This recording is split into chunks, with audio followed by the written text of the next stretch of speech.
When the metal is multivalent, however, we have a little bit more work to do because it becomes necessary for us to identify which possible ionic charge we're dealing with.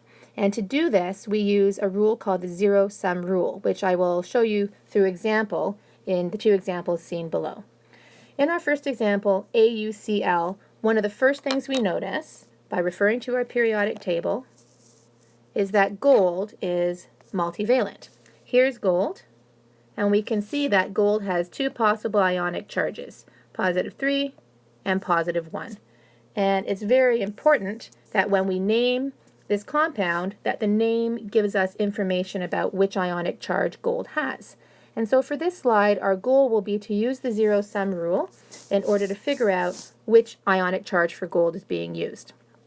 The way the zero-sum rule works is by first identifying the charge on the nonmetal, chloride, which we know to be -1. There's no uncertainty about that. And then we want to ensure that the sum of the ionic charges adds up to 0, hence the zero-sum rule. So we have to assign gold a charge of +1 so that the sum of the charges equals 0. That's how we identify gold as having a +1 charge in this compound.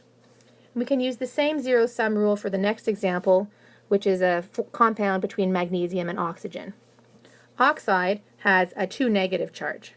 There's no uncertainty about that in this compound, and so using that information we can figure out the charge on manganese. Because there are 2 oxygens in the formula, each with a charge of -2, the total charge on oxygen will add up to -4, and therefore manganese must have a charge of +4 so that the sum of all of these ionic charges adds up to 0. So in this case, manganese has a charge of +4.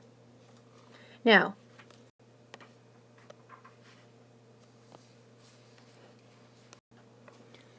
when providing names for binary ionic compounds that have multivalent metals, we often have two different options, one being the UPAC system of nomenclature and the other being the classical system of nomenclature. The classical system is still in use, although it is quite old, and is only useful for some multivalent metals that we see down here.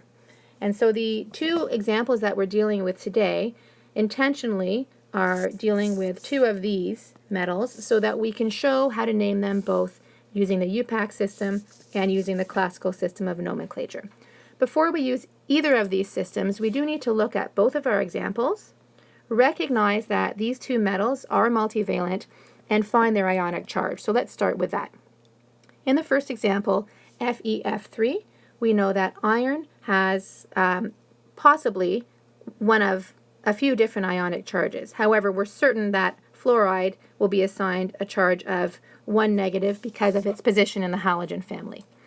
Knowing that fluoride is 1 negative and that we have 3 of them, we can now see that iron must have a 3 positive charge in this example so that the sum of the charges adds up to 0. So we have now identified the ionic charge for iron. In the second example, we'll do the same thing. We'll assign the charge to our nonmetal first based on its family. Sulfide will be a family 16 ion, and so we will assign it a 2 negative ionic charge. And because we have one of them and one lead ion, we know that the lead has to have a charge of 2 positive in order for the sum of the charges to be 0. Now, having identified these charges, we now have to see how we communicate them in the names of the compound. The UPAC system is very straightforward in this regard. When we name using the UPAC system, as before, we name the metal first unchanged. We also take the name of the nonmetal and change its ending to IDE, so that is no different. The only difference is, however, that the name also includes information about that multivalent metal. So in this case, you can see that the charge of the ion is communicated as a Roman numeral digit in brackets between the name of the metal and the name of the nonmetal. And therefore, this 3 tells us that was the charge on the iron ion. The same thing will happen for our second example, PBS. We name our metal first, our nonmetal second, ending in "ide," and between those two parts of the name are number 2 in Roman numeral in brackets to indicate that the charge on the lead was +2. Naming these same two compounds using the classical system is a little bit more complicated. You can see based on their names that there is no use of Roman numerals to indicate the ionic charge. What we do instead is start with a Latin stem for the metal, like Fer for iron and like plumb for lead. We then add a suffix onto the end of these metal stems in order to indicate whether the charge on that metal was the higher of two possible charges or the lower of two possible charges. In the case of iron, the 3 plus happens to be the higher of the ionic charges that are possible. The lower in the case of iron would be 2 positive. 3 positive is higher. And so we take that stem Fer and we add ic on the end of it to indicate we're dealing with a higher possible ionic charge. Then we go ahead and name the nonmetal as we always do, changing the ending to "ide." In the next example, we're dealing with lead 2. And if you consult your periodic table, you will see that lead 2